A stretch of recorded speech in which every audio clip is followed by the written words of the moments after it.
कारण का हा विषय गेले 10-12 दिवस चालू आहे. इकडे 600 लोक राहतात, 600 लोक राहतात.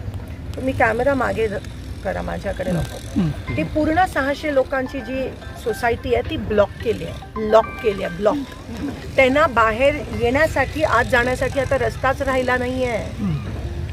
मुलं उद्यापासून शाळेला जाऊ शकणार नाहीत, दूधवाला येऊ शकणार नाही, रोजचं सामान खरेदी करा जाऊ शकणार नाही. मरण पावतील इकडची लोक. बघा काय पद्धतीत केलंय त्यांनी. सगळा रस्ता खोदून ठेवलाय. तुम्ही पॅन करा, तुम्ही तिथे बघा, रस्ता खोदून ठेवलाय. गणेश बिल्डर्स स्कीम नंबर 3 ही साधारण 84-85 पासूनची सोसायटी आहे. त्याच्या बाजूला अमोल नगर आहे, त्याच्या बाजूला लोखंडवाला पार्क आहे आणि या सगळ्या सोसायट्यांना मिळून जाणारा एक 9 मीटरचा रस्ता आहे, जो एकमेव रस्ता ह्या सगळ्या सोसायट्यांना आहे. त्याशिवाय दुसरा कुठलाही रस्ता ह्या सोसायट्यांना उपलब्ध नाही.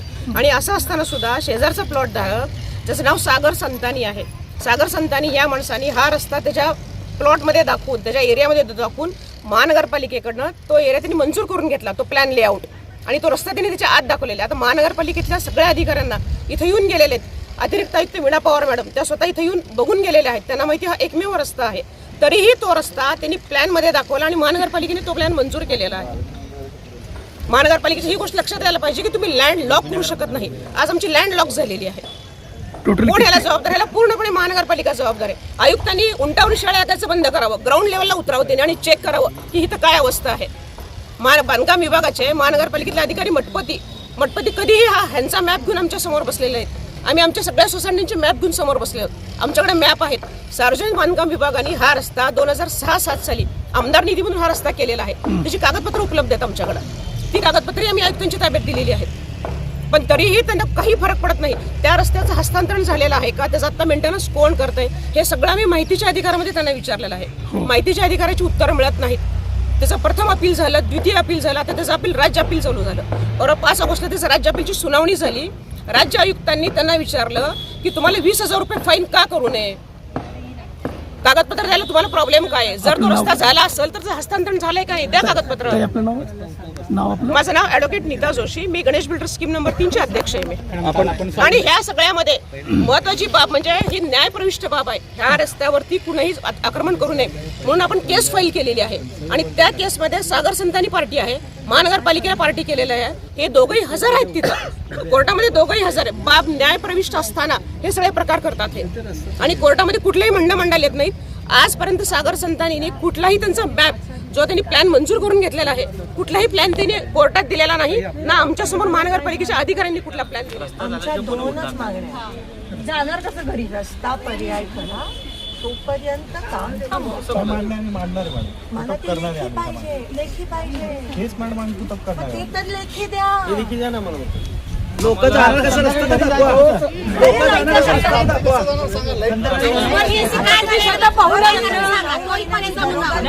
स्वतः तुम्ही पाहून आलात आता.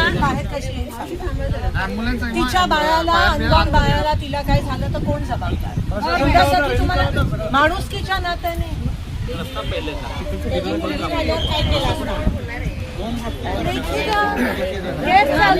खोदलत कसा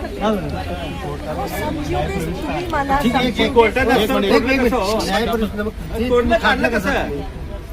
नाही, रस्ता खादला का तुम्ही